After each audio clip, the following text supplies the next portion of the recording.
Olá, meu nome é Karen, eu sou aluna da PUC-PR e eu vim falar um pouquinho sobre o ciclo de desenvolvimento de software numa empresa que eu trabalhei.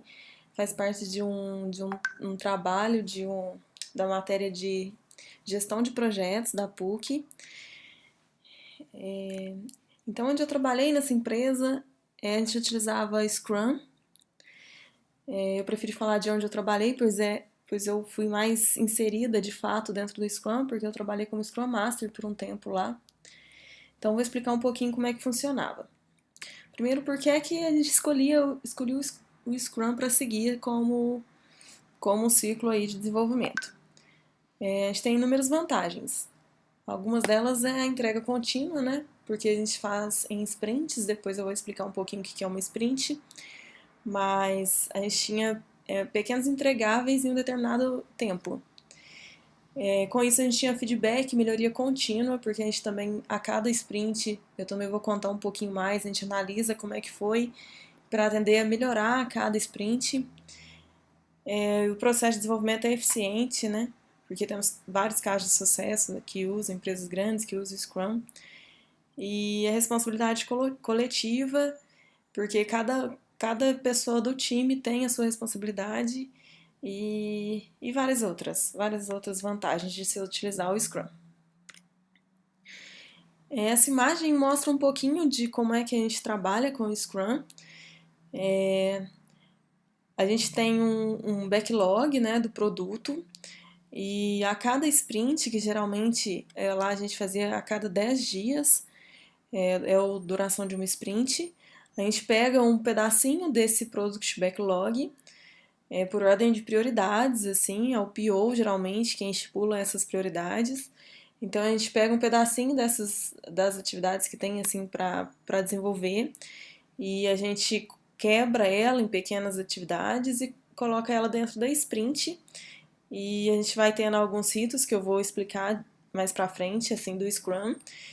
E a gente desenvolve esse trechinho desse backlog e a cada sprint a gente tem um entregável no final. Bom, eu vou falar um pouco do time Scrum. O time geralmente é composto por um dono do produto, que é o PO, por um Scrum Master e o restante do time. Né? Onde eu trabalhava geralmente eram 3 desenvolvedores, um deles era o Scrum Master e um tester dentro do time, o PO e o Scrum Master. Eu vou falar um pouquinho desses papéis, assim. O PO, como eu disse, ele é o que prioriza as atividades, ele é o dono do produto, ele que entende toda a regra de negócios, é o que mais entende. O Scrum Master, ele já faz parte do time de desenvolvimento, lá onde eu trabalho. Ele só é uma pessoa um pouco diferente, que eu vou explicar um pouco o que é que ele faz. Ele não é um chefe, ele não é um líder, não é um gerente, muito menos decide pelo time. Ele é um facilitador, eu diria, assim, é uma palavra que eu gosto de usar porque ele é o que ajuda a resolver os impedimentos, blinda a equipe de alguma influência externa, assegura que a equipe vai seguir os valores e os ritos do Scrum. Então, ele que garante que o Scrum vai acontecer dentro do time. Além disso, assim, um papel que o Scrum Master também tinha importante era a motivação do time.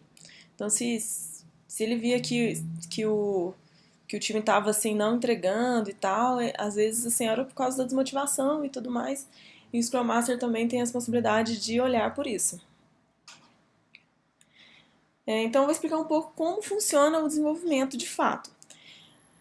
Depois que o PO prioriza e faz o backlog dele, o Scrum Master e o PO senta, divide as histórias mais prioritárias em pequenas atividades e leva isso para o time. A gente faz uma planning. Durante essa planning, a gente mostra um pouco do que é o produto, se necessário, faz uma kickoff antes. A gente mostra as histórias que tem assim, para ser desenvolvidas, explica tudo certinho até ninguém ter dúvidas. E depois a gente estima. Como é que a gente faz essa estimativa? A gente usa hoje um aplicativo chamado Scrum Time, seguindo o Fibonacci, os números de Fibonacci. E como é que funciona?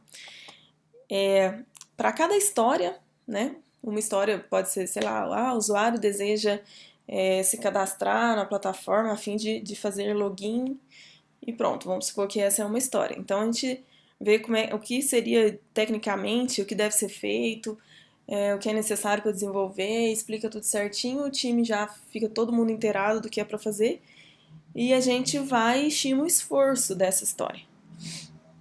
Vamos supor, talvez aí um ponto é para uma história muito facinho, muito com esforço muito baixo, e 21 pontos é um esforço bem alto, que exige aí grande complexidade, bastante tempo e diversos outros fatores.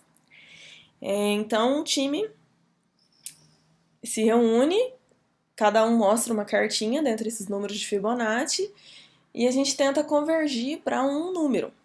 Por exemplo, se alguém do time jogou um pontinho 3 pontos, por exemplo, nessa história, e outro do time jogou 13 pontos, a gente vai discutindo. Aquele que achou que tem um grande esforço diz, né, e mostra por que é que ele acha que tem grande esforço, e quem jogou uma pontuação baixa também explica por que é que ele jogou baixo. Porque às vezes um do time enxerga uma coisa e outro às vezes tem uma deficiência técnica maior, e a gente tenta convergir a uma pontuação, discutindo e jogando de novo, se for necessário, a mesma história. Nisso a gente vai pontuando, fazendo isso história a história dentro do que o PO tem de backlog. E quando a gente chega a uma pontuação que geralmente, historicamente, a gente já tem que o time faz, por exemplo, o time entrega 40 pontos, que é lá mais ou menos o meu caso. Nosso time entregava aproximadamente 40 pontos. Então, quando chegava a 40, 45 pontos que a gente já tinha jogado, assim, tinha estimado, a gente já para por ali e a gente já se compromete com aquele escopo. O escopo fica fechado ali naquelas histórias que a gente estimou e que atingiu essa pontuação. A partir desse momento, a gente já começa o desenvolvimento mesmo. A gente demora no planning, no poker, aproximadamente metade de um dia, que é umas 4 horas. E logo à tarde a gente já continua, já pega as histórias para desenvolver, né? E outro rito do Scrum que a gente faz durante a sprint é todos os dias ter uma reunião. Essa reunião todos ficam de pé, 5 minutinhos no máximo, e ela tem o objetivo de responder 3 perguntas, que é o que é que eu fiz, o que é que eu vou fazer no restante do dia e se eu tiver algum impedimento, né? O Scrum Master participa dessas reuniões, como todos, e é lá que ele fica sabendo dos impedimentos para futuramente poder correr atrás de resolver, né? Então, isso são todos os dias, no mesmo horário, e cada um fala bem rapidinho o que está fazendo e aí responde essas 3 questões. Bom, isso vai pelos 10 dias de desenvolvimento. No final, a gente faz uma review, que é você mostrar para o PO, né, que no caso representa o dono do produto, o que é que foi desenvolvido. É lá que a gente vê se a gente concluiu toda a sprint, se não concluiu, o que foi entregue, se está conforme o que o PO quis e etc. A review geralmente dura umas 2 horas e depois a gente faz uma retrospectiva que dura mais 2 horas. Isso tudo é feito no final da sprint, que seria aí no 10º dia, né? Então, na retrospectiva, a gente cada um pontua basicamente o que é que foi bom e o que é que foi ruim durante o sprint. Né? Para mim, é um dos ritos mais importantes que a gente faz lá no ciclo de desenvolvimento, porque é nesse momento que a gente vai ver as falhas. Se a gente não conseguiu entregar a sprint, a gente vai ver por que é que a gente falhou e a gente vai correr atrás e providenciar ações para a próxima sprint a gente não poder falhar de novo, né? Bom, e logo depois da retrospectiva e da review, a gente, no dia seguinte, já de novo, mais 4 horas, faz a planning, o poker, e aí começa todo o ciclo novamente. Bom, a gente usa alguns artefatos lá para conseguir fazer o Scrum acontecer. Um deles é alguma ferramenta para conseguir administrar o andamento dessas atividades. Se ela está como doing, como done, se já subiu para o servidor, se está fazendo code review, vários controles assim do que é que está acontecendo com as atividades que a gente está desenvolvendo. Então, assim, já tentamos usar várias coisas, dentre elas o Trello, a Microsoft Planner e até mesmo a planilha do Excel para controle dessas atividades. São vários artefatos aí que a gente já tentou utilizar. Outro artefato que a gente usa, que para mim é bem interessante, é o Sprint Burn Down. O que é o Burn Down? É uma linha que a gente traça assim diária versus o esforço. E a cada dia, isso fica a cargo do Scrum Master atualizar. A cada dia a gente vai atualizando de acordo com as atividades que foram entregues pelo time no dia. E a atividade entregue para nós é depois que passar por QA, que é o tester, né, que faz os testes dele. Aí quando o tester diz que está ok, a gente passa ela para a Doni, de fato, a atividade, e ela vai para o burn down como concluída. Então, como está no exemplo, a gente tem uma linha ideal e a linha azul, no caso, seria a linha que o time está. Então aí a gente consegue acompanhar muito bem, isso é muito bom para o Scrum Master, por exemplo, a gente consegue acompanhar muito bem o andamento do time e às vezes assim, no meio da sprint a gente já consegue prever se a gente vai conseguir entregar tudo, se não vai.